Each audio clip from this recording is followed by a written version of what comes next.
What's up, my dweebs? Welcome back to Outer Worlds, where today we're reviewing the Hammond collection Pachycephalosaurus from Mattel.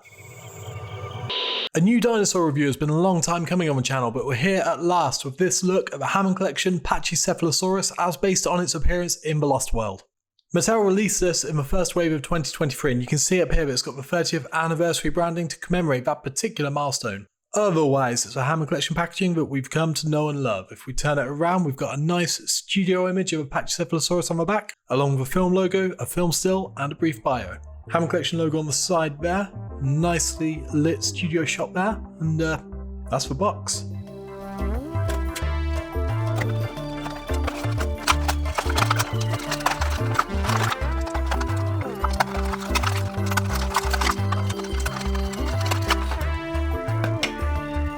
That's tougher than expected.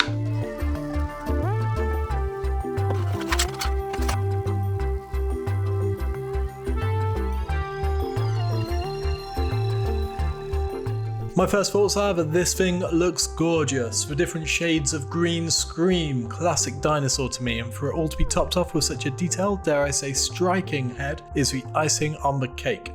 The sculpt has some lovely detail, from the frills of its face and crown to the dappled skin to the muscle definition in the lower legs. The lower legs and feet do what they need to do, but are a bit basic in paint and articulation, which I'll come on to shortly. And I do like the hands, but I'm not going to pretend they don't freak me out a little. They look so human. But those are nitpicks really. From the head to the tail, this is a gorgeous looking dinosaur with paint apps that really bring it to life. Moving on to the articulation then, we've got a lower neck swivel hinge joint which moves pretty freely. Then there's a swivel hinge at the top of the neck, and this was incredibly stiff out of the box. I got it warmed up and working, but you might want to go carefully with that.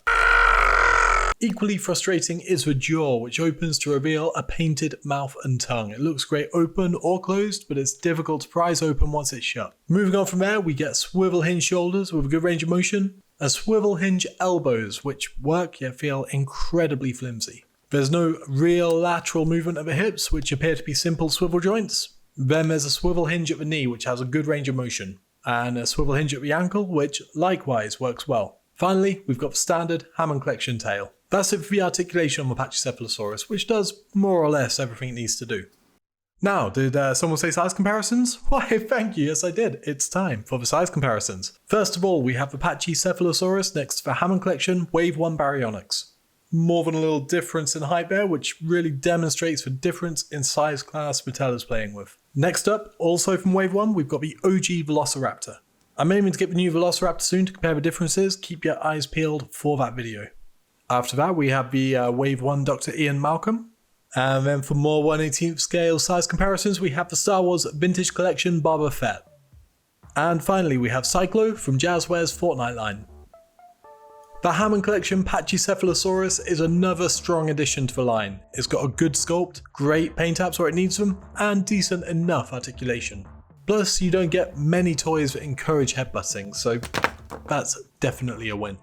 And I guess I probably better stop there. Have you got the Hammond collection Pachycephalosaurus? If so, what do you think of it? Comment below and let me know. Otherwise, please like the video if you've made it this far, that will help the channel immensely. Consider subscribing if you haven't already.